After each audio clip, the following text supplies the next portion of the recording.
of like all those things happening. You probably didn't have much of an understanding before they happened of like, oh, these places are here. Okay, you know, I'm here now. Oh yeah. Whereas now, I mean, is everything so public of, oh, this person's committed, or this is happening, or this is happening. Oh yeah. So there was none of that. It was very, I mean, that week my parents had to like Western Union me $20 to get me through the next week. You know, it was the old days for sure. But pretty fascinating stuff. So that was a really exciting time. And then, you know, well, let me pause you there, because before we run away from it, to show this earlier, and I just thought it was a cool picture. So I did find this. I'm pretty ignorant on what all is going on here, but it's seemingly, and I'm sure you maybe remember this. I was a sophomore.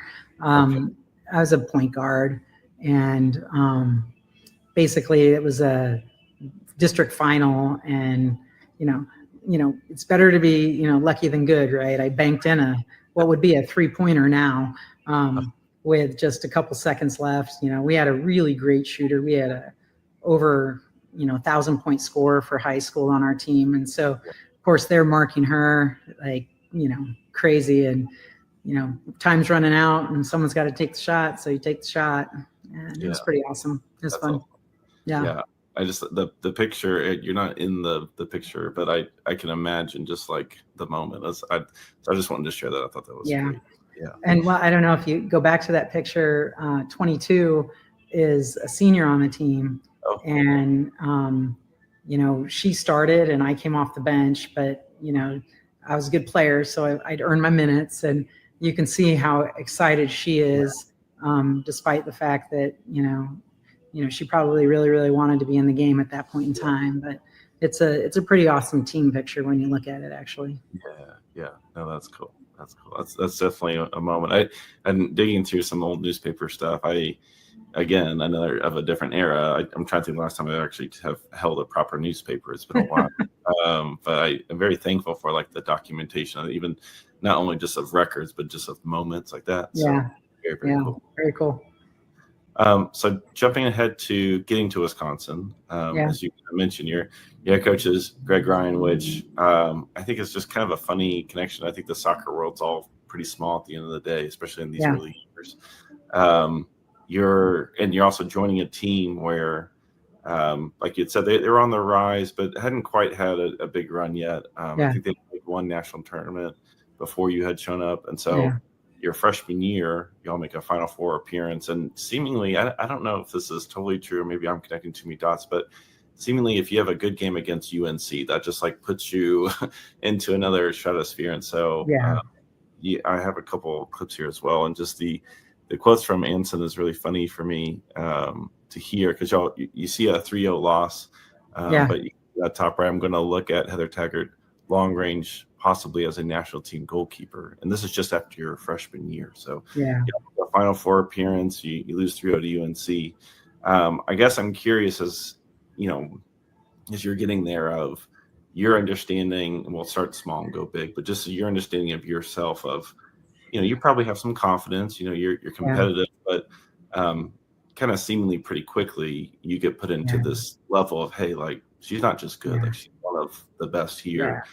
How did your understanding of your game and yourself kind of evolve just that freshman year? Yeah, I mean, your freshman year, you're really, trying to survive. I was really fortunate that year. I had a couple senior center backs in front of me that were, both probably 5'9", 5'10", and good, solid, leadership type players. And so, they were extraordinarily helpful in terms of kind of trying to maneuver through that season. That season was like an amazing run, right? You walk into college, and the next thing you know, you're ending up in a Final Four, and the path to that Final Four. Back in the day, you didn't have conferences, so people would get together and they would decide, are we going to let this team into the tournament? And when you were coming from the Midwest, you had to travel a lot. So we had to go really beat teams consistently on both coasts in order to even be considered for the tournament. And I think Greg did a really good job of recognizing, hey, we have to play these teams in order to get our shot. And so we were able to, and, I think that tournament run was a little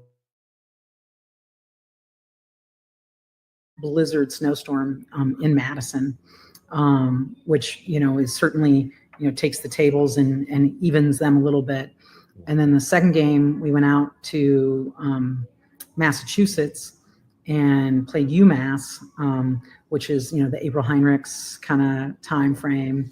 And they were like great. And literally second half, like we luckily got like a 1-0 lead.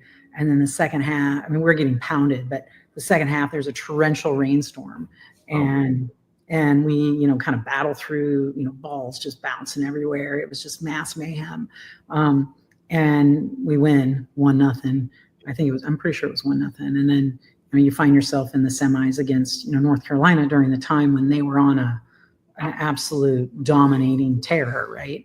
And that particular game, and I think what got people's attention, was that we were 0-0 at 75 minutes in that game, which was pretty awesome. I mean, and they were like starting to, you could feel the anxiety and the pressure and everything starting to build. And then we conceded a goal. And then once that happened, and don't get me wrong, we weren't playing a freestyle. We knew what we were up against. We were playing a 5-4-1 for God's sakes. We called it the egg because Greg was like trying to tell us what it was. So we jokingly called it the egg because it felt like you were all heavy at the bottom and pretty light at the top. And, but once you get behind one, I mean, you're in the semifinals of the national championship, you're going to open it up and try to go score. And then we conceded a couple more. But, that was the first time that I think I really felt like legitimized in my goalkeeping. Like I wasn't highly recruited. I was out of Omaha. I was lucky to get into college. I was lucky to get a scholarship and to have those opportunities that I had. And like I told you before, I felt like even that opportunity came with just that little bit of just the right amount of luck at the right time. Right. And then to, be standing, year and a half, 2 years later, in a semifinal game against North Carolina at North Carolina was, and playing well, was really, kind of an awesome kind of experience and really legitimized kind of what I was doing. Yeah. When you say legitimized, do you mean from like you understanding yourself or for like, hey, I'm kind of now getting the credit that I already kind of knew I had? Yeah. I mean, I think both. Like, you don't know where you stack up against everybody else until you go stack yourself up, right? And then, so me understanding, okay, yeah, this is real. I can do this. And then also having people, for the first time, because, I'd been in the ODP and to some national camps and some other things. Like the next year, after we went to Marquette, we were in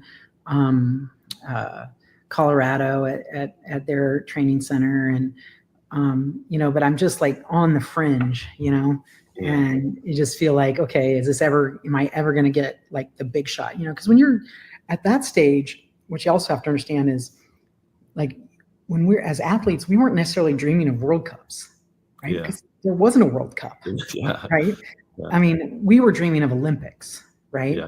And so U.S. soccer also was a little bit associated with the U.S. The U.S. Olympic group, and so that's where a lot of our training was. And so you're in your mind thinking like, my dream is I want to play in Olympics, right? That was kind of that kind of thought process back then. And always feeling like, okay, well, it's not even in the Olympics yet. It wasn't even in the Olympics yet. Right. And so I'm in a sport that's not even going to have that chance. And I'm just on the fringe of the national team feeling like, I'm probably not going to get a chance, Yeah. But so it was the first time I felt like, okay, I could actually have a chance at this. Yeah. Yeah. Did those challenges that you faced, whether it was the weather, whether it was playing against a top team, whether it was the lack of publicity, how did that affect you and your team? Because it seems like it helped. You mentioned kind of evening the tables, but it seems like it actually kind of helped y'all a bit of, hey, it's tough. Like it seems like y'all kind of get the edge, or you kind of get the edge a little bit. Oh, yeah. How did the team respond to, hey, rain's hitting in second half, or we're having a snowstorm? Yeah. How did that impact the team? Yeah, I mean, we were a bunch of kind of hard-nosed, Midwestern people. So, if it's, 30 degrees and snowing one day and, piercing rain the next, you're just kind of like, okay, just go play. And, I had some defenders that didn't mind getting down and dirty. They loved slide tackling. So you get them on the wet pitch, they were always pretty happy about that. So it was, I think we had a lot of like really hard nosed, kind of Midwestern people that loved those sorts of challenges for sure. Yeah.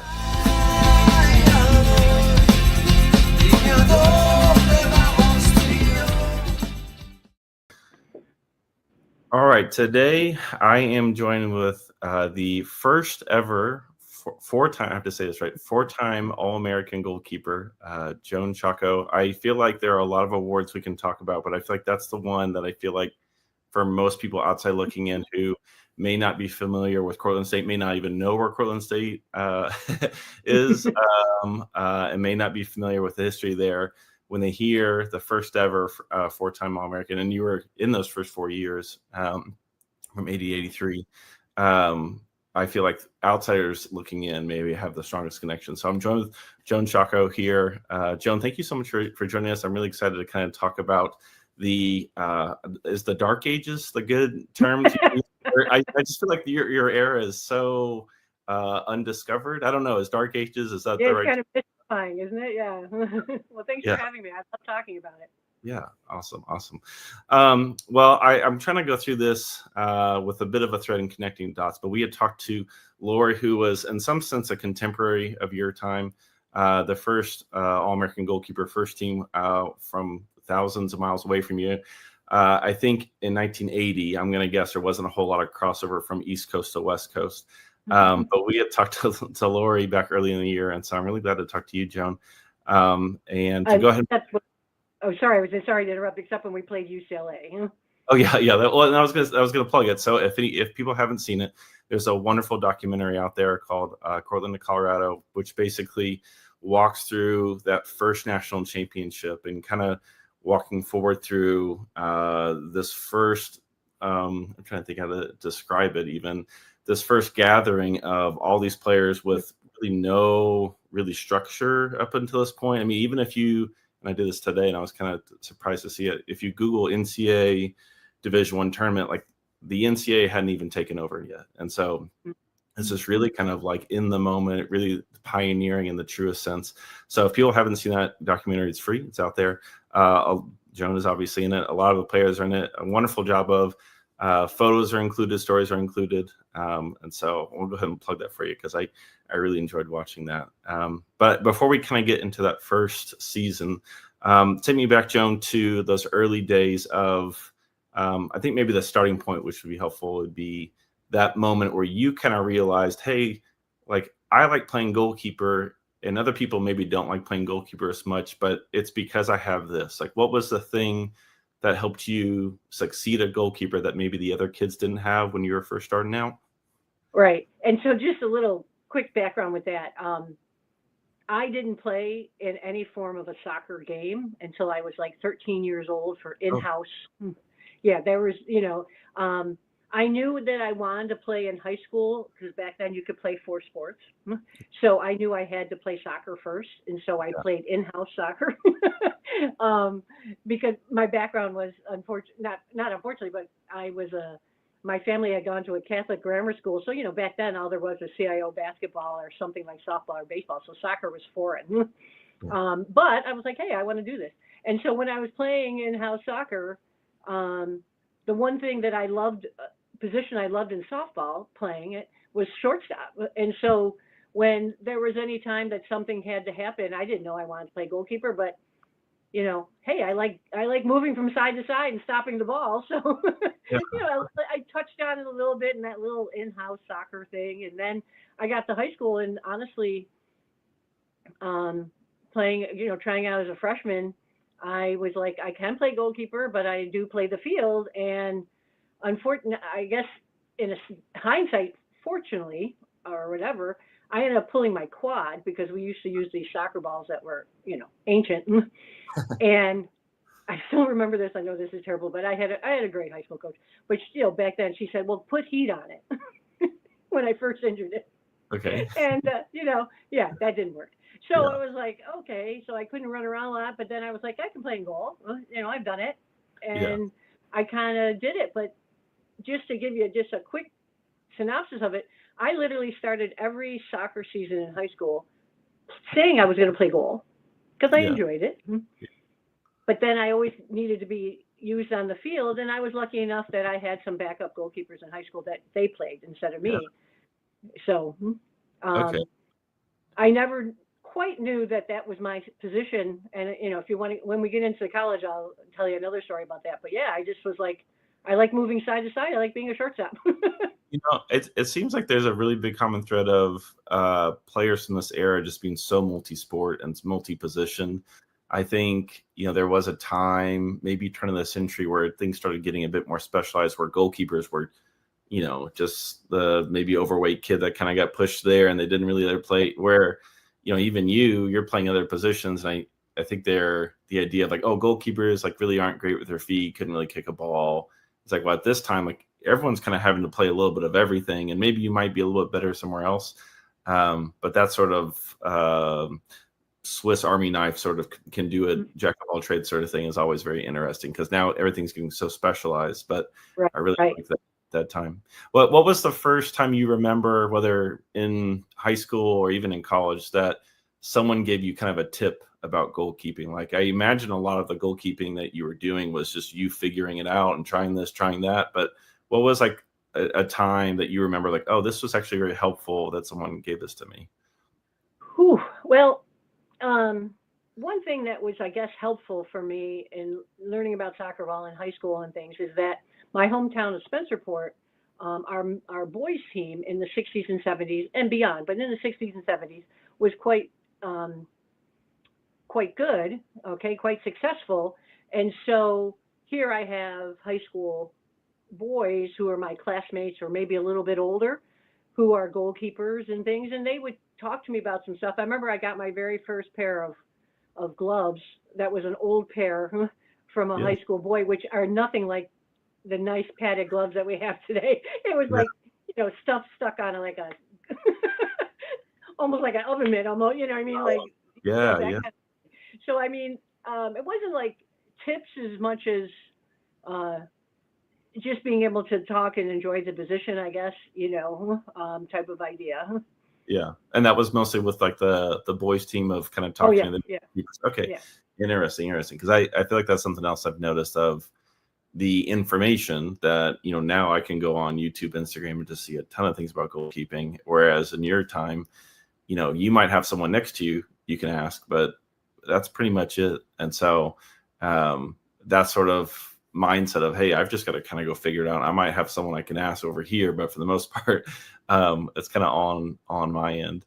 How did Title IX feature into you? Now it's so celebrated as it should be, but I'm wondering, kind of as you're coming up, did you have an understanding of what was really in front of you as far as college sports or the possibility, or was there buzz about it? I mean, when you were in the moment, I mean, Title IX was 72. hmm Um, And I started high school in '76. okay, yeah. So it had been really a few years before things even really start turning. Mm-hmm. Um, how did that, like, walk me through that a little bit? Yeah, so really interesting, I think, for my background was I was very lucky back when Title IX happened in '72. They started at my high school. Again, I was very lucky. Women's athletics, I think, I don't want to say 72 or 73, but actually the women's soccer team won the first, Spenceport won the first ever sectional title, and Yeah. they just celebrated it again. Yeah, it was 73. And so for me, I didn't know there didn't used to be. You know what I mean? Like, I just knew I'm in grammar school and I know I want to go to this public high school and I want to play sports, and they're there. And Yeah. then just to take it a little bit further, I didn't realize that there could be colleges that don't have teams, but Cortland started the varsity team in '78. So it's like, I don't know. I was just a happy accident that I was at a high school that had it.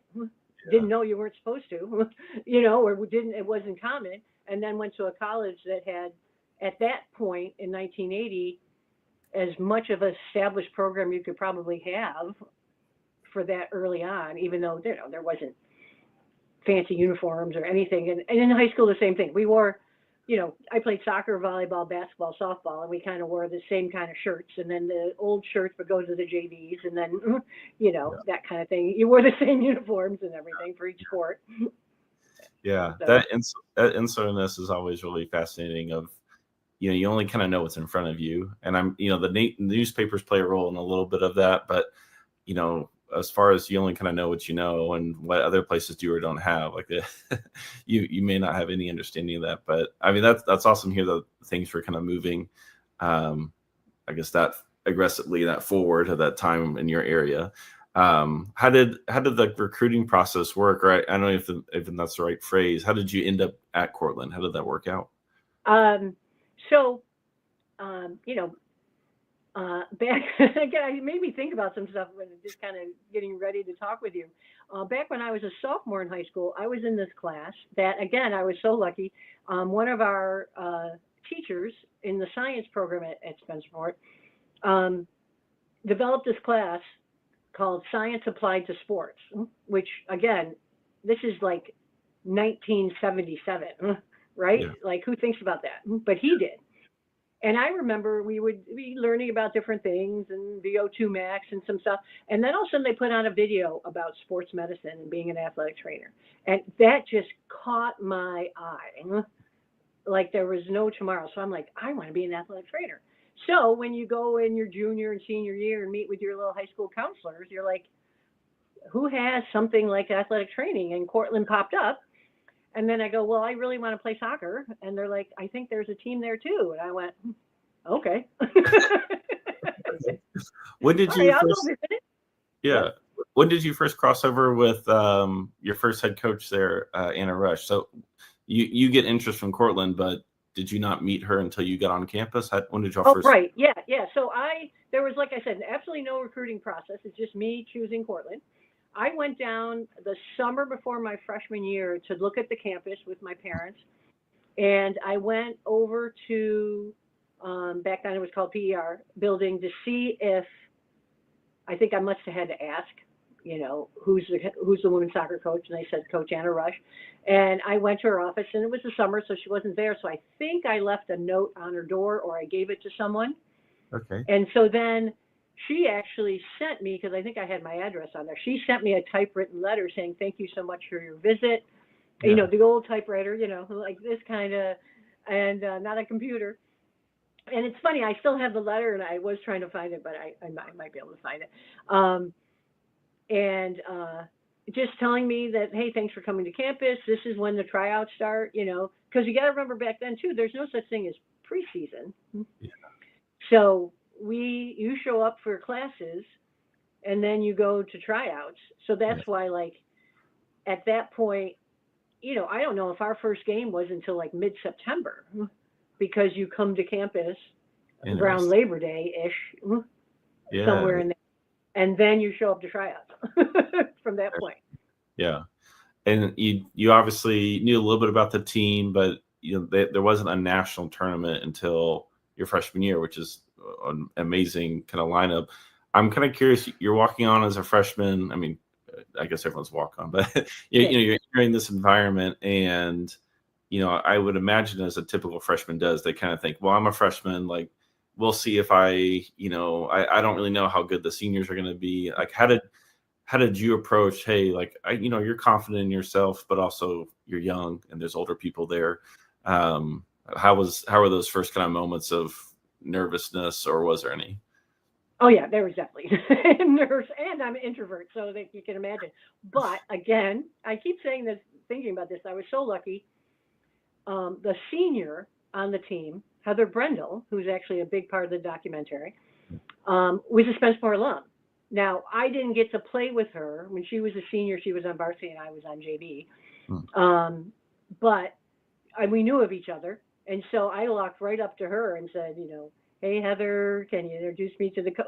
Because if you remember from the documentary, there was like almost 100 people there, because remember, there was no preseason. So whoever wanted to come try out, we all had to have our pictures taken, right? And we had to have numbers. So I walked up to her and said, kind of help me a little bit, which she did.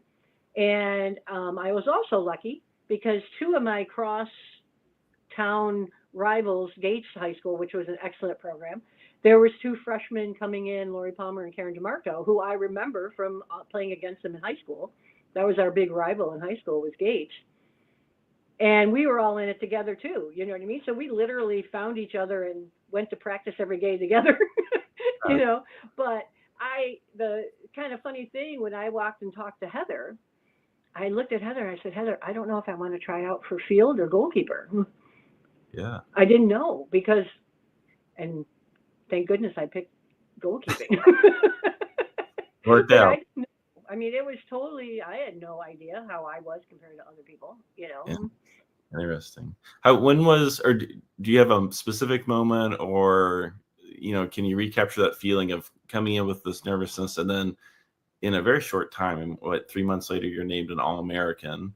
What was there a moment where you're like, hey, like, actually, not only am I, you know, you think you're talented and you're confident, but realizing, hey, like, I'm pretty good at this. Like, where was that moment of like, okay, actually, like, I'm not just another player. Like, I'm actually kind of like a cut above. So I think I started to see, so what had happened is during that process, there was only 3 goalkeepers there. And we all were freshmen. Okay. And during that whole kind of tryout process, none of us really rose to the top, I guess you should say. I don't know what, you know, maybe it was nerves for me or just not knowing. I don't know. And so the first few games of the season, they would throw one of us in and then another one in and this kind of thing. But then I started to feel like, hey, I think I'm getting this. Yeah. Right. I think I don't know what it was, what made me think. So I was like, I think I really want to be able to play. Yeah. You know, be that person. And so I still remember the game. It was our game against UMass, and another goalkeeper's in, and she was, you know, a good goalkeeper, but she had got scored on a couple of times. So they put me in for the second half, and it just clicked. Yeah. You know, I still got scored on, but I just started really playing. I don't know what it was. I don't know if it was the desire. I don't know if it was motivation from not playing, you know, because you come out of high school, you play all the time, you know that. And I don't know, it just clicked. And so that game started my career as all of a sudden 3 months later, I'm All-American. Yeah. Yeah. I don't even know what it was. Well, and those light bulb moments are really fascinating because I think at the end of the day, you have to have the opportunity. Like, you know, I always kind of wonder of, you know, these players that don't really get a chance like that. At some point, you have to go fail and you have to have the chance to fail. But then if you're given that chance and you're kind of expected to fail, like that's actually a great example. Like, hey, like, okay, we'll give some minutes. The game's not going our way, you know, whether the score gets worse or not, you know, you're kind of like, okay. But when you actually are kind of can find success in those moments, especially, like that's tough to do. But I think that kind of makes sense why there was a bit of a, not only confidence on your end, but some spotlight of like, hey, like this might actually, this one might be the, I might be able to do this. Yeah. How would you describe your game as far as whether you want to compare it to those other goalkeepers or just, you know, kind of on your own? When you think of how you played the position, was there something you're like, hey, this was my thing, or I really leaned into this, or because I could do this, I found success? How would you sum up your game? I think it, my ability to control, like a coach on the field, I think has always been my strength. Kind of that.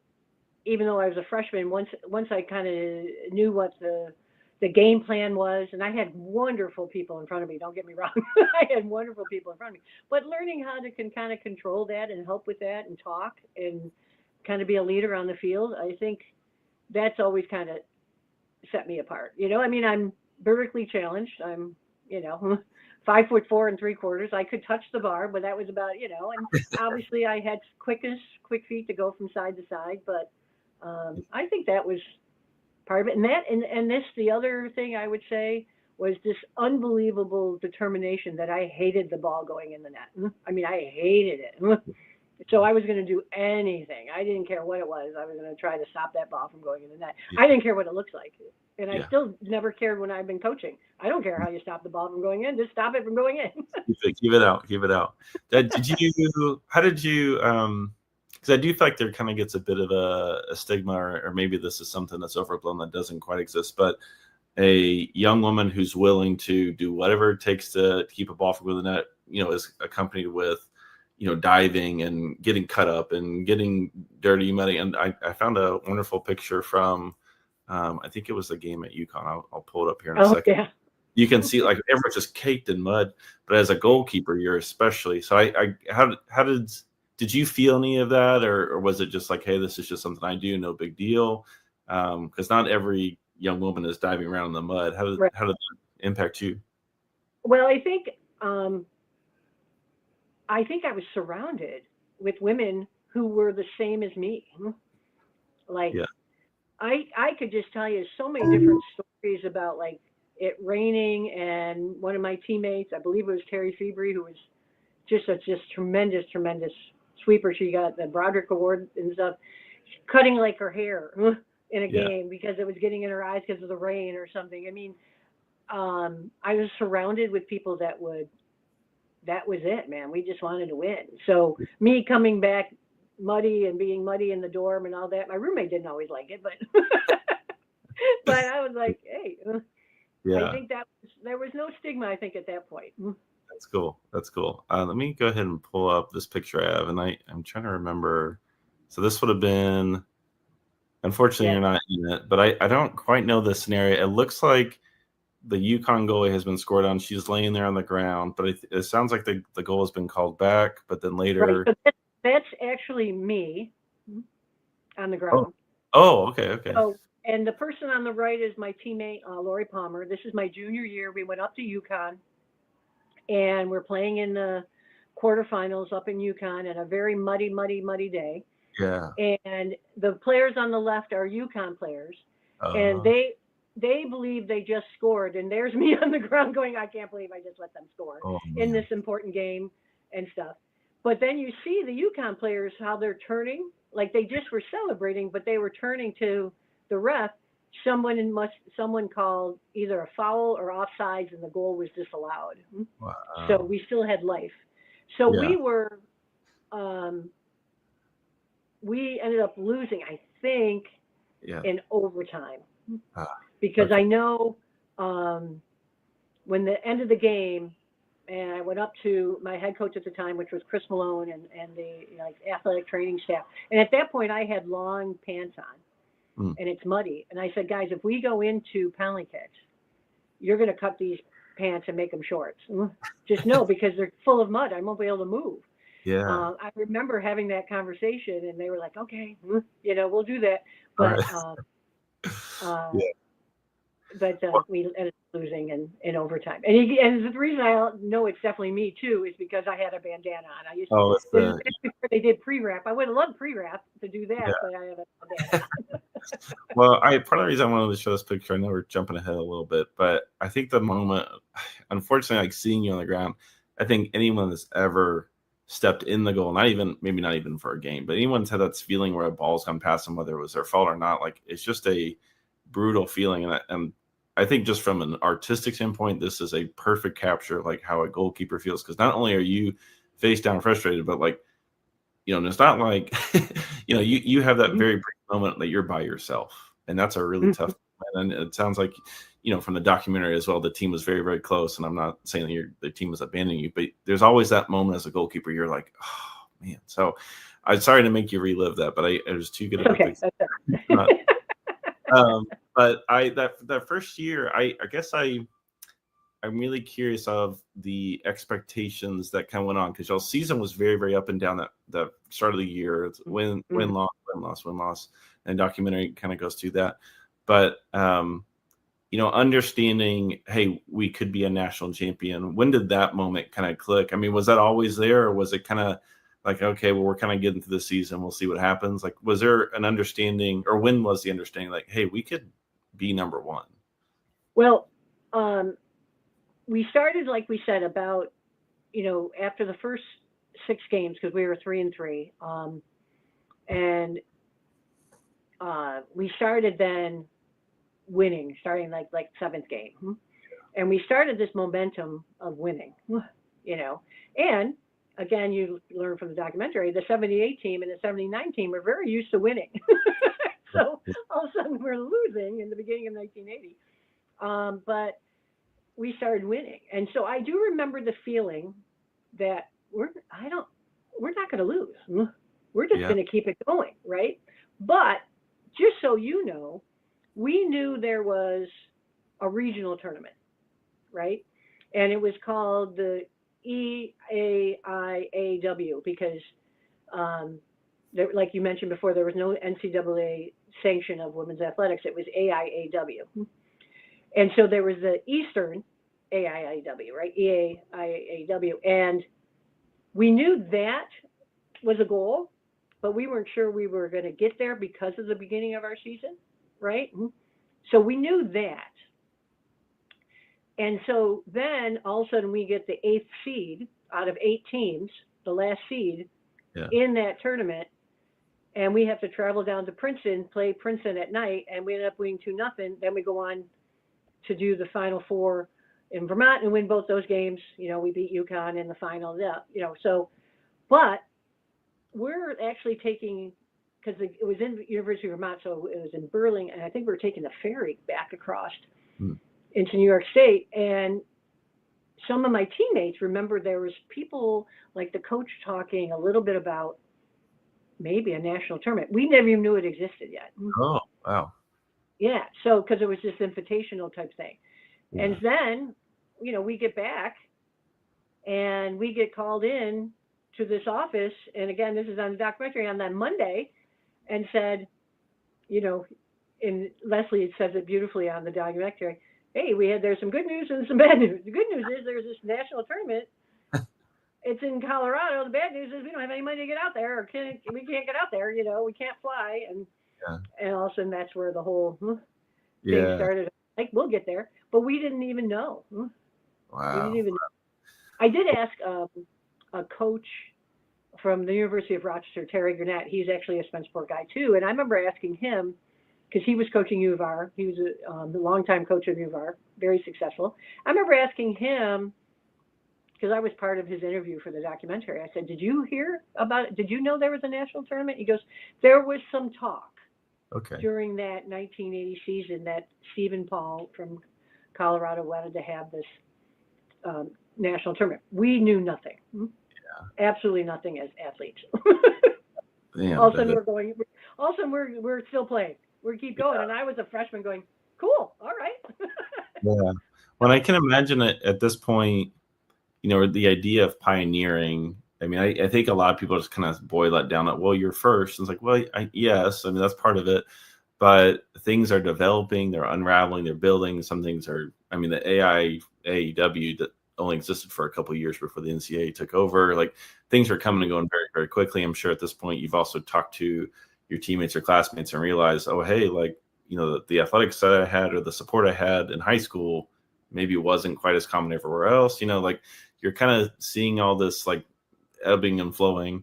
I can only imagine the excitement of, you go through that regional tournament and you're kind of like, okay, we did well. Oh, wait, there's this next thing. That must have been exhilarating.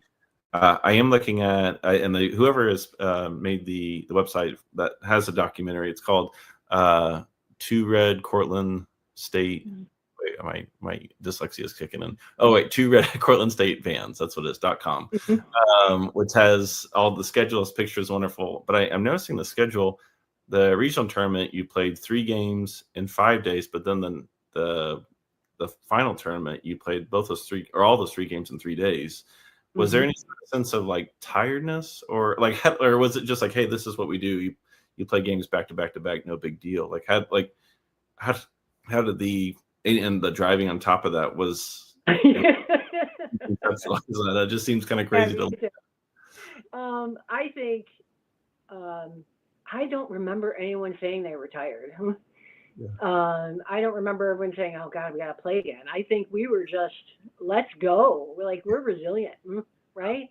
And it was some snow on the ground. It was cold a little bit. It was definitely cold, but a little bit of snow on the ground. And we're like, "Hey, we're from New York State. Let's go, Central New York State at that point. Cortland, let's go play. We played in the snow before, And I think like I said, just this group of resilient, anything we can do to win a game type of women that I was just so lucky, Yeah. My freshman year. Not saying I didn't have it the rest of my time, but my freshman year class was, pretty special. Yeah, I can see that. Freshman season, I mean, yeah. Yeah. How did so y'all win the national championship that year? I'm curious, those next 3 years, they're insane. So you obviously y'all don't repeat, but also you have coaching changes as well. I mean, yeah, and you finished those 4 years with 3 different coaches. 3 different coaches, yeah. How did those next 3 years? I mean, was it disappointment, or again, the pioneering aspect? Like, there's no promise of tomorrow. You're just kind of like moving through. How did those last 3 years? So the win of our freshman year was awesome, and Cortland was very gracious at honoring us and banquets and this and that, even into the spring semester and that. And then Coach Rush says she's going to step down, because she kind of just did it to be a good person. So there was a program and stuff like that. So at that point, the logical thing that Cortland did was take our assistant coach and bump him up to head coach. And I'm really not going to go into a big detail about it, but that turned out not to be a very good thing. So my sophomore year, from mistakes that he made paperwork wise and other things, we still had a good season, but I think if you talk to anyone who played during that time, we kind of ignored 1981. Yeah, I mean, I honestly can't tell you even like a good memory from that year. It was, and again, I'm not going to go into it, but let's just say, it was not a good thing. Yeah. But then in 82 and 83, we had Chris Malone come in, who was from the University of Virginia. And he brought in a tremendous amount of soccer knowledge. It was the first time all of us, because we, even though we came from different high schools and had different coaches, some of them, played some good summer programs in a sense. And this was Empire State Games too, but again, that was only a short period. But here we are now finally having someone who knows soccer. Yeah. And he really did. I mean, I believe he brought knowledgeable soccer to all of the Northeast and upstate in New York and everything. We used to travel around as groups with him to give coaching demonstrations and stuff like that when he was that. So he brought a tremendous amount of knowledge. And so that's when, like, my junior year was the first time we had preseason. Okay. Never heard of that before. He didn't know a lot about goalkeeping per se, but he knew enough as being an intelligent man. He gave us like some stuff from Joan Matchnick. That was my first time ever hearing about Joan Matchnick and that kind of thing. But all of a sudden, my junior and senior year, we started to come about. Because you got to realize, when he came in as my junior year, there was no recruiting from my sophomore year. Yeah. Right, because that coach had to step down. Yeah. So he just was with the people that we had. So we had some of our good freshman class and carrying on to now juniors and things, and some good people. Yeah. So that's why the UConn game was like kind of a big thing. Okay. So we made it to the quarterfinals, and I do have another quick story about. Yeah. But then my senior year, he was traveling the country recruiting. He brought in people from Colorado, from Canada, Washington, D.C., people from the WAGs area. And now we got like a team. And we were ranked 4th in Division I the whole season, but unfortunately lost in the quarterfinals again, right before the Final Four down in Florida. to George Mason 2-1. We hosted in the snow and lost 2-1. So it's kind of, with that thought process, I've always been a little jealous of the seniors from my freshman year that they got that national championship, because man, after winning it your freshman year, you just want it bad the whole rest of the time. You know, but we had a tremendous program. But but what I was going to say about my junior year is our coach Chris Malone had ties with Virginia and with UNC and with different people down south, and we went down and played in a tournament in Florida during the season for the University of Central Florida. And the second game of this tournament, or I don't know, some point of the tournament, we had to play UNC, and we ended up winning 2-1. Unbelievable. It was like, so like from years on, every time they would show the UNC record and they have a loss, we always point, that's us. We're one of those losses. We might only have a few, but we're one of them. Yeah, that's awesome. In the documentary, I love that y'all got a number of kind of more modern, popularly people, but Anson's in it, and he kind of talks about going to the national championship, or that first year where y'all won the national championship, and UNC got there, did okay, but didn't really progress. And then he gets back, and then he kind of gets asked a question like, "What does it take to succeed?" And he's, I forget his answer, but something about money. And they're like, "All right, you got it." And so, kind of overnight, UNC is transformed into having a ton of money. And I think it kind of becomes one of those haves, have-nots sort of thing, where UNC just gets this massive target where they kind of become a rival for everyone in this area. Right? Everyone really wants to beat them, and those losses become really important. Because not only are they good, but they're getting a lot of funding that no one else is getting, and most places aren't even close to getting. And so that's funny to hear. I'm going to talk to Jen Rennell, who played at Notre Dame on Friday, and spoiler, but I think 20% of the goals she ever gave up in her 4 years, she started every game, but 20% were from UNC. It was kind of like just cool. So how did I don't want to jump ahead too much, but y'all end up moving to Division III, but also as started, I'm guessing athletic scholarship didn't really exist at this time. So we were, my entire time, we were considered Division, I guess you would call it, we would have a mixture of Division I / Division III by today's standards, but we were just playing soccer teams, right? So we could be playing UConn one day, and then the University of Rochester the next day, and then Hartwick another day, and then Harvard another day, or UCLA or whoever. So we just had this, you just played. And then my junior and senior year, we still had a Division I, primarily Division I, but again, we didn't have a lot of money. So sure, we had to play schools that were closer, like I said, programs that were established like University of Rochester, Hartwick, a little bit of St. John Fisher. William Smith was just at the beginning, but they weren't established yet. And then my last season was 83, and then I believe 84 and 85 still went on to be that same kind of idea as Division I. But during that time, our head coach, Chris Malone, had the forethought that there's no way Cortland's going to be able to keep up because we're not going to be able to give money, right? So he started the whole ball rolling of introducing the Division III National Championship, which started, I believe, in 86.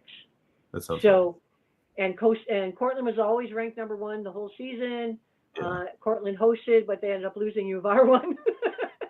But that's how they went on then, how it went from Division I and then Division III, and then later in the years, Division II started having one. But he was the impetus behind saying, we're not going to be able to keep up. You're just not. Sure. Yeah. Okay, go ahead. No, I was going to say, sure, it's a good program. It's not a very expensive school, but still, it's hard to recruit when other people are getting money. Well, I can see that. How do you look back on that time? Because y'all were exclusively, or there was an exclusive time where y'all were competing against Division I's, which 5-ish years. Whereas now that, they might have some preseasons here and there, but for the most part, D3s kind of hover in their own, D2s, and they all kind of in their own pockets.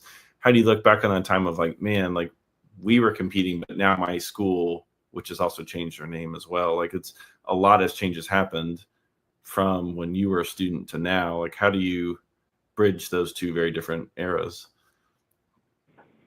I think it's just, we were lucky enough to be able to do that, but I just think of with Cortland, I just think of it with pride all the way through. Doesn't matter if we had a different experience than the athletes after me, but there's just so much Cortland women's soccer pride, with that, that, you never really thought about it that way. Now, obviously, that for 28 years, I was the women's soccer coach here at SUNY Brockport, and that's a SUNY school in the same conference as Cortland. So I didn't want them to win too much. Yeah. I wanted to win, and of course my team wanted to win. But I always have said to anyone, any recruit that I have or anything, I always say if they're looking at Cortland, I'm like, hey, my two favorite colleges, Cortland and Brockport. Cortland and Brockport. Yeah. Well, I think this time, like the regionalness, it really has, compared to now, is really dissipated. I mean, the idea of like a regional rival like still exists for sure, but I mean, we'll get into the Empire State Games here in a second. But I just think even the in-conference stuff, like in the 80s, 90s, like that was a really big thing. Whereas now, conferences are they can span the whole country. Like they can form and fall apart very, very quickly.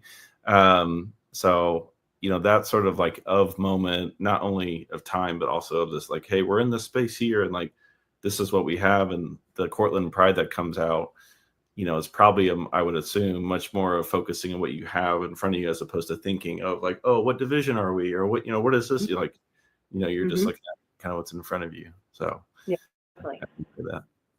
Do you remember finding out you won an All-American award? Because when I talked to Lori, she didn't even know the award existed beforehand. And then she made it sound like her coach was like, hey, you kind of won this award. But even the coach didn't seem really up to date. So did you even know All-American was a thing? Like, what did you know about before you got it, and how did you find out? Yeah, so I did not know. And so the NSCAA, right, back then, not the USC, but the NSCAA, had their annual conference and All-American banquet in January, right? So this is January now of 1981. And I had some Spencerport people again who were part of the NSCAA in different forms, right? So they were regular people to attend, some kind of administrators. Again, very lucky that again my town was doing that. And they came back and to Spencerport, and I don't even know how they must have, I don't know, they knocked on my door or saw me or something and said, hey, Joan, you realize you made All-American? I'm like, what are you talking about? And I have the envelope, and it has a little fold-up sheet that says, see, there's your name. You're All-American. And I went, oh, okay. What happens with that? And I'm like, okay. So then all of a sudden I got a thing in the mail, a certificate in the mail. I'm like, I'm like, okay, I guess I made All-American. I mean, I didn't know the other goalkeepers. I didn't know. I think I might have known one of them, if there was a UConn one or something. I can't remember. But I was like, okay, that's how I found out, because someone from my town was at the banquet. That's funny. How did you? And I'm not trying to throw a trick question at you, but I'm wondering, you win an All-American award, you win another one, you end up 4 and 4 years, and you win a national championship your freshman year, but then that sophomore year is very a sour experience. And then, junior year comes along and there's some progress. I'm curious was there ever any thought of, hey, maybe going to another school would be an option for me, or was that not? I mean, I know the transfer portal didn't exist then, but right. I guess I'm curious of how did you as a young 18, 19, 20-year-old kind of navigate that, having individual success where the team is now kind of having a bit of a dip at certain points? Not in the slightest, not a chance. No, I would have never transferred out of Portland. Yeah. It was just a tremendous experience, and I just wanted that same team to win. I just wanted to. Yeah. I wanted to win another one. I wanted to win another national championship for my team. I knew there could be a big capability of maybe doing it, and like I said, our senior year, our team was pretty darn good, and things. But no. I mean,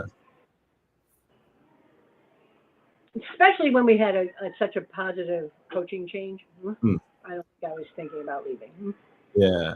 No, and I don't know if I ever thought about transferring like as an option anyways, like, you know what I mean? Yeah. Like we had some people transferred into Cortland. Two of the greatest players, Heather Brendel and Terry Febrey, transferred in from other colleges. They were somewhere else their freshman year, then came in their sophomore year, and then finished out at Cortland. But I didn't think about it. You know what I mean?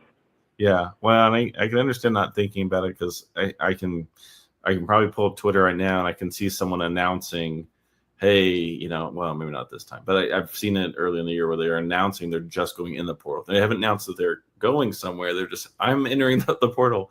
It's a totally different era now. Yeah, I think ultimately having the care to continue to contribute to your little, plot of land of like, hey, I want this to be better. If you can have that care, I think that's where the transferring does factor in. If you don't have the care to actually invest and stick with it, then I think that's where the transferring kind of comes up a bit. So I can see that. All right. Well, you need to educate me a little bit on the Empire State Game. So my understanding, I did not know this thing existed until I started talking to you in our first call. And I also, I'll plug her because we have a mutual connection here, but Tanya Vogel, who was the former athletic director at GW, y'all have a connection as well, and y'all played together. So walk me a little bit of, for someone who does not understand what the Empire State Games is, I know a little bit, but I'm going to guess some listeners don't know maybe at all. Walk us through the Empire State Games and then connect me a little bit with Tanya, because I've got a great story that she told me that I'll share here in a second. But well, the Empire State Games, I believe if they were started in 78 or 70, I believe 78. And for me, it's soccer. I mean, I can't tell you for every sport. There was two divisions, a scholastic and an open. And you were in scholastic if you were still in high school. You were open, trying out for open if you were going into your freshman year in college and beyond. I didn't even know the games existed the very first year. And then I saw that some people around my area were playing in what they called the Empire State Games. And I was like, I had a little bit of FOMO right there going, wow, I didn't know this existed. But I want to be a part of it then beyond, after that. And so I then tried out, and I believe I played 1 year scholastic and then the rest of the time open. But it was this where you divide the state up into these regions, and we were considered Western, and then there was Central and, and Hudson Valley and Long Island, New York City, and then upstate a little bit more, Albany area. And they would have these sports, and they'd make it just like the Olympics. We had big opening ceremonies at places, and different people. I remember Mary Lou Retton coming once, and but it was big opening ceremonies, and you walked in with your region, with your area, and I think fireworks too and stuff like that, and then you just played, and it all depends what kind of format they had. They had formats where you were two groups, like for us, or there was formats where you played everybody later on, but then you had bronze medal and gold medal games at the end of that 5-6 days, well, not even 4 or 5 days. So you were playing every day, and you got to stay in the dorm and eat, dorm food. And like I said, there was a tremendous experience for us who were younger, who didn't do, there was barely anything called premier or travel soccer, where you actually went somewhere and stayed overnight as a team. So this experience, when you're like 17 years old, 16, 17, 18 years old, was just so much fun, so great. And our team was successful. My entire time playing, we either won a gold medal or a silver medal, depending. Our biggest rival was Long Island. Yeah. Which you can imagine, because Long Island at that point was very established in soccer as well. And, Western New York here, we encompassed Rochester and Buffalo and South there. So, and then Long Island, that would seem to be the biggest, the most experienced regions at that time, early years and things. But I remember playing, and myself and Megan McKenzie she had played at U of R, University of Rochester, and we were considered the grandmas as captains. And I think we were only 24, 25, not even. You know what I mean? But there's articles in the Rochester paper about the grandmas lead the kids or something. That's too funny. That's too thing. funny. I'll pull this. So it really was So I don't know what year it was. This is 86. So 86, was it basically the same? I mean, did y'all get a good retention of players from year to year, or was it kind of like new players every year? How did the team's consistency stay together from year to year? There was some consistency, but there definitely was new people. You could only have 16 on the team and then some alternates, 4 alternates. Yeah. And the rule back then was you could have no more than 6 people from one college team. Oh. Or high school team. So, not exactly in my era, but the era a little bit after me when I got done playing, because this is probably one of the later years for me in 86. No, probably, I don't know, 88 maybe. University of Rochester was doing so well, right? Because remember I told you they won the national championship in 86, won it again in 87, and then were very successful and stuff. They couldn't have any more than 6 players be on the team, and so that was kind of, it wasn't during my time, but during that time. But there were some of us that did it year after year. Yeah. And then, like I told you, then I got to coach, but I didn't coach my region. I had to travel to Syracuse and coach the Central region because the Western coaches wouldn't step down. That's funny. But I wanted to keep coaching. I wanted to do coaching and be a part of that experience. When I saw Tanya on Sunday, and she told me that I don't know what year it was, but she tore her ACL in a game. And of course, at this point, she doesn't. She's never torn an ACL before. She doesn't quite understand, but she kind of felt something, and she had this interaction with you on the field where you with your athletic training background of like you're like, hey, you need to go see someone, and she was kind of like, oh, okay, I guess I don't. But she was on the field with you when that happened. But she also mentioned that with the Rochester Ravens, y'all played against the national team at one point in front of 1,000 fans. What year was that? So that happened in 97, July of 97. And that is it's a crazy thing. So in 96, so at this point, I'm still playing some summer outdoor soccer. I'm playing indoor soccer, I'm still kicking around. And Jill McCabe, who at this point was a University of Rochester graduate, plus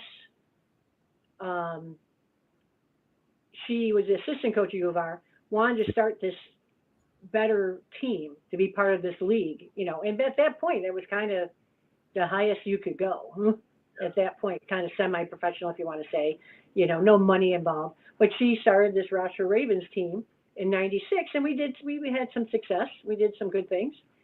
And I remember her talking to us during the indoor saying, hey, do you want to be part of this team? And I'm like, okay, I'll give it a try. So I played in 96. And then she started talking about, she had seen that Tony DiCicco, back then, the women's national team coach, said that he wanted to start getting the team out to be playing some more games, maybe not necessarily different countries, but because at that point, I remember this is pre-99 winning the World Cup and all of that.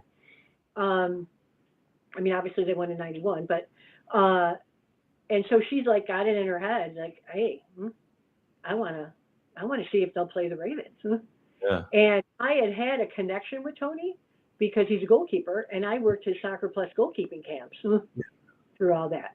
And a little side note, the very first soccer camp I ever went to, I was actually coached. I never went to a soccer camp until I was old enough to coach. Interesting. Yeah. There was no soccer camps back then.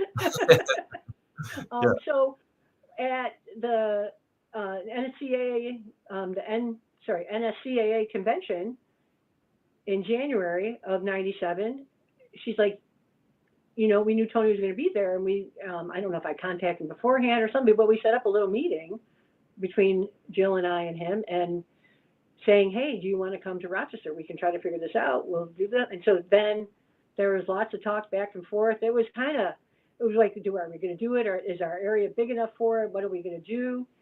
And it was like a whirlwind, but it turned out to be the most amazing experience. We actually, field-wise, which is, again, so lucky, we played here.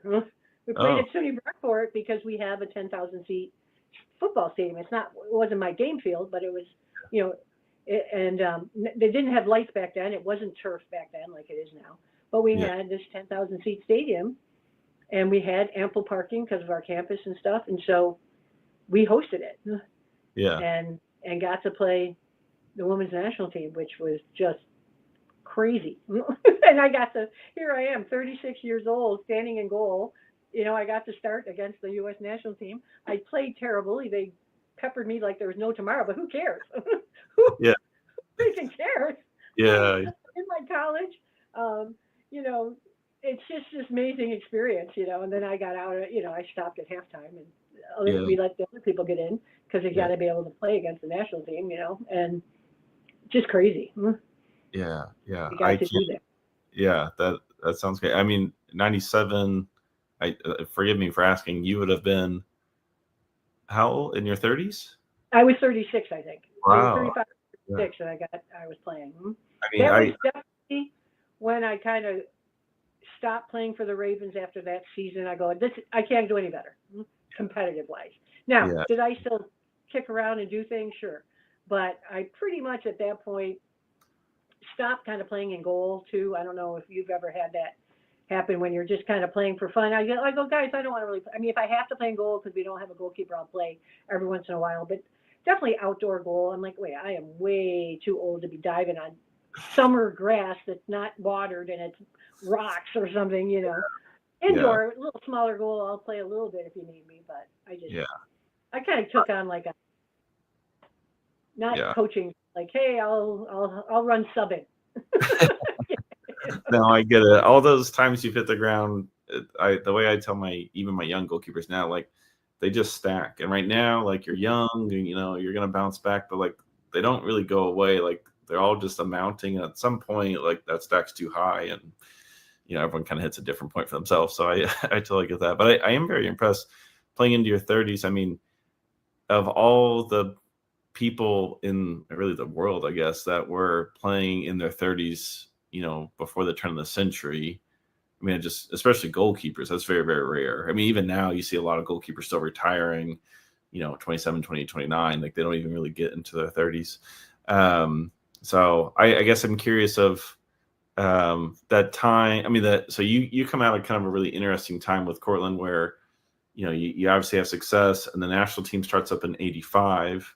I know we talked a little bit on the phone before this call, but what was your connection with the national team as far as just from your own point of view of, hey, I'd like to try out, or I knew about this, or I found out about this, or, how did you watch them and think, hey, I could do that? Or was there kind of a gap of like, okay, like, I know I'm good, but that's not really my tier. Like, how did you see the national team in relation to your own skill and ability?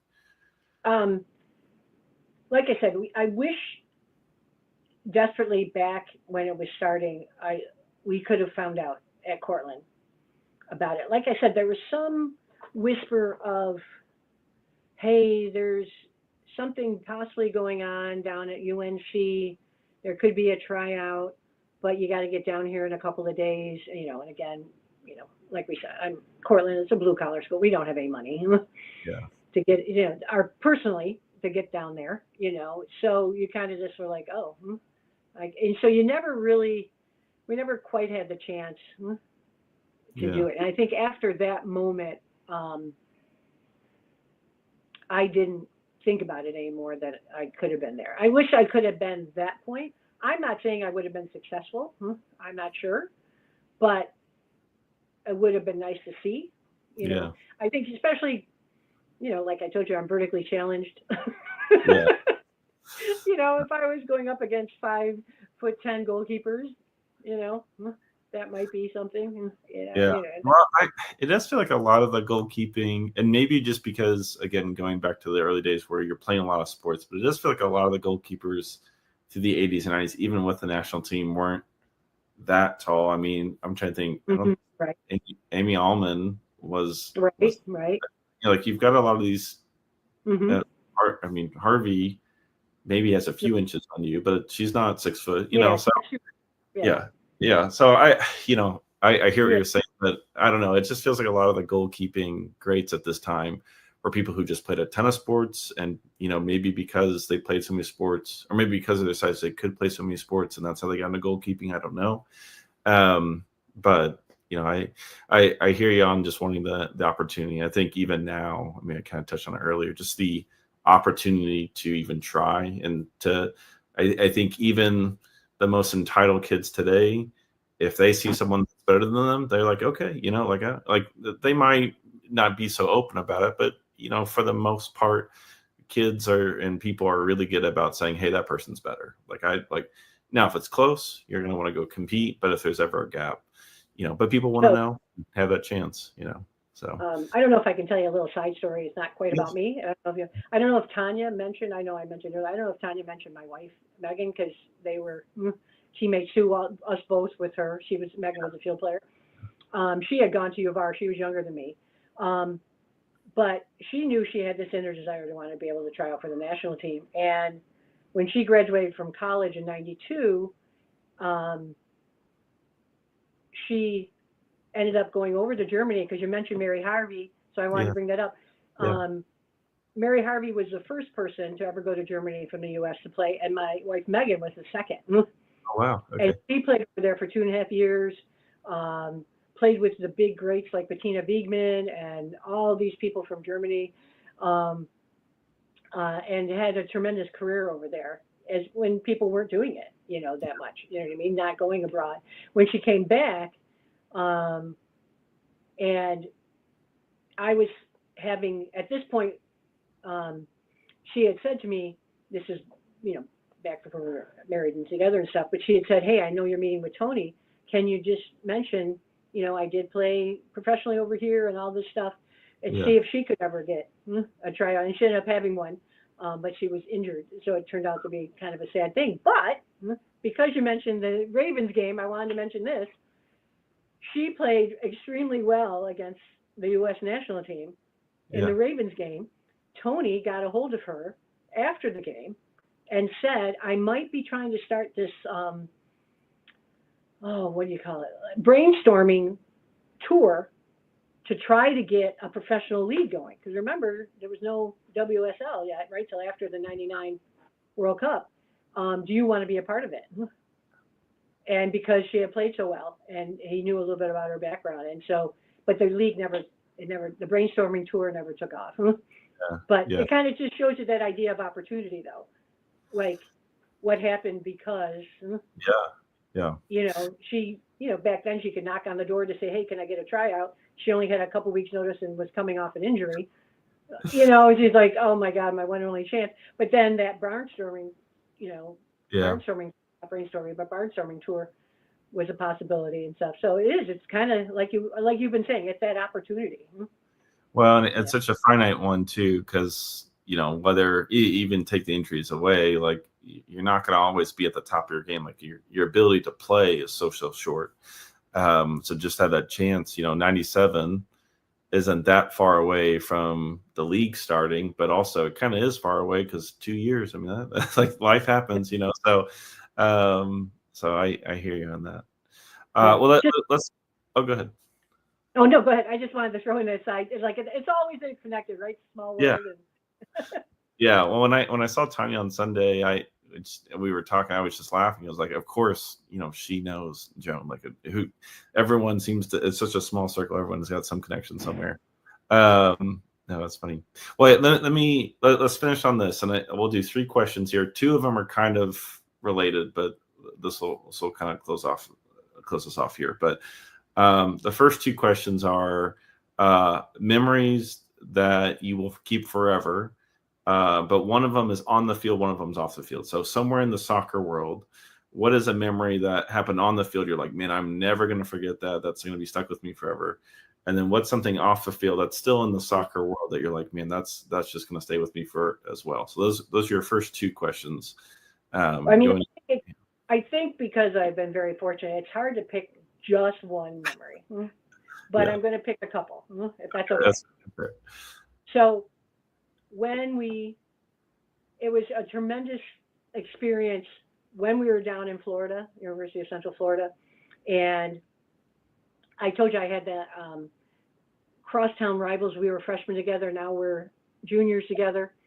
Lori Palmer, and she was my center back, and we're playing UNC, and you're already kind of nervous to play them. And I went to do a goal kick, and I kicked it right to a UNC player, and they scored. We're like, oh God! But then we scored, and I remember her running back to me, going, "Oh my God, we're tied with UNC, right?" And then we're playing the game. Then we score, and she runs back to me. He's like, "Oh my God." We're beating UNC.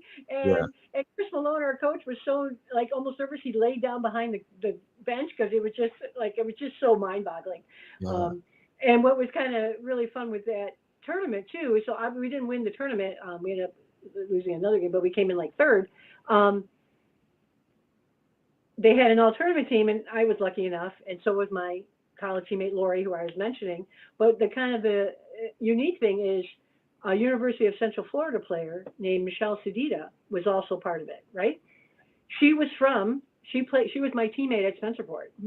So here we are, 2 little town people down in Florida, and we both get on this all-tournament team, playing. It was kind of crazy. So that running back and forth.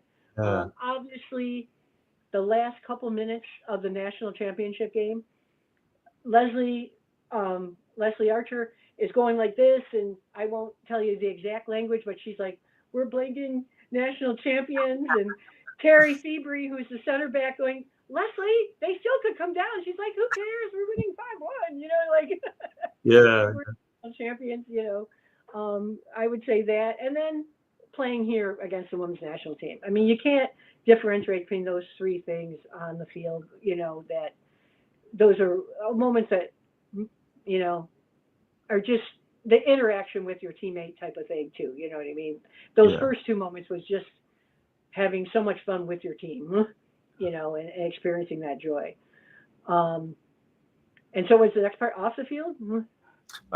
Something, whether it's relationships, just a happenstance, a connection, something before or after a game, maybe even a coach, a fan, anything, just literally off the field. I mean, you kind of did one a little bit, but if you have another one, you can share that for sure. I don't know. There's just so many. I mean, I'm lucky to be married. So that's plus right there. I mean, this experience coaching here at SUNY Brockport for 28 years, I mean, tremendous. So it's not really a moment as much as just having that opportunity. I had wonderful, wonderful athletes. We never got to win a national championship, but they would run through a wall for me, and I will never. I mean, just tremendous people, and the administration here, and my assistant coaching staff. I mean, it's just unbelievable type of stuff. Yeah, that's awesome. I think the identity of how soccer infuses with our identity, especially you coming out of your era, I just find really, really fascinating. Of even if people step away from the game or if they keep coaching, what they appreciate from it almost often always is their relationships. And you just mentioned you don't win a national championship, but the number of wins and losses is always going to come a far distant second to, the connection and the effort and what those players gave you. I'm sure you could remember a lot of the score lines, but there's probably a lot of score lines you've probably forgotten from all those, they just kind of wash away. But you remember, hey, that player, really, gave me this. And so that goes a long ways. So that's very cool. Very cool. Yeah. All right. Well, last question here, and this will kind of sum up everything, and really kind of intentionally ambiguous. So go any direction you like with it. But what does goalkeeping mean to you? Everything. I mean, that position now that I kind of look back, was suited for me. That, I like being in control. So I like that idea of being in the back in control. I liked, like I said, I just did not want that ball to go in the net. And since the days of not playing, or I should say I was doing this even before when I was still playing, but the idea of teaching it to young people and talk goalkeeping, I love all that. Like, I would run just just a little goalkeeping camp, just for the small towns around me here at Brockport. Not a moneymaker. I've never ever wanted to profit off things. I just gave the money back to the program. I never took a dime for anything. But it was just goalkeeping, trying to get that joy that I have about it, and trying to carry that on to some young females and things, and males, but mostly females. Is who I coached and things. So, and stuff. No, that's awesome. I think I'm sure a lot of this got instilled from you very early, but from the documentary, hearing y'all talk about your coach Anna Rush, and just, yes, there are people that came along afterwards with maybe a little bit more soccer knowledge, but when you have someone who cares and invests into what you have, that is so contagious. And whether it is a 9-year-old learning to play goalkeeper for the first time, or a college student, trying to win a national championship, when you've got someone who's investing into what you're about, very excited. And that also kind of goes forward from there. Coach Rush was just the most amazing person. And she was the first person that exposed me to the relationship business, but now I know, coaching wise, I think that was kind of my strength. I didn't, like I said, we didn't go on to win. I mean, we had some very good accolades, very good seasons. I will never complain with that. But I think my strength there was, and some of that was learning from Coach Rush, was the relationships. That's what it's all about. It's about you don't coach a sport, you coach the people sitting in front of you, and what kind of relationships and bonds do you provide for them, and experiences that you provide for them. And that's what I'm a coaching educator now, because I'm at the college level and I'm still a professor. I'm the coordinator of the coaching minor here at SUNY Brockport. And so in my courses, that's what I talk about. The X's and O's are like this much. It's everything else, and the relationships that you have, that's what's going to do it. It's a relationship game. I remember one of my first coaches, when I started coaching, one of my first coaches, I was really frustrated at the formation we were playing. And that was 15 years ago. And now I'm just like, how silly, of doing everything else was really good. They had the relationships, the vibe, we were in a really good spot, but I was caught up in the formation, the X's and O's. And now I'm looking at like, yeah, you're absolutely right. The teeny bit of X's and O's, it's not nothing, but it's not the most important. There's something way, way more important than that. So, no, that's very good. Well, Joan, thank you so much for the time today. I really appreciate it. And I thank you for letting us go into the weeds about this. I know sometimes these conversations, I feel like that from your era, a lot of players are, in my opinion, a little too humble at times, of like, it's almost like I'm pulling teeth trying to get information and stories out. So thank you for sharing everything. I really do appreciate it. Yeah, you're welcome. You're welcome. It's always fun to talk about. Yeah, awesome. Well, let me go ahead and end the recording here, and then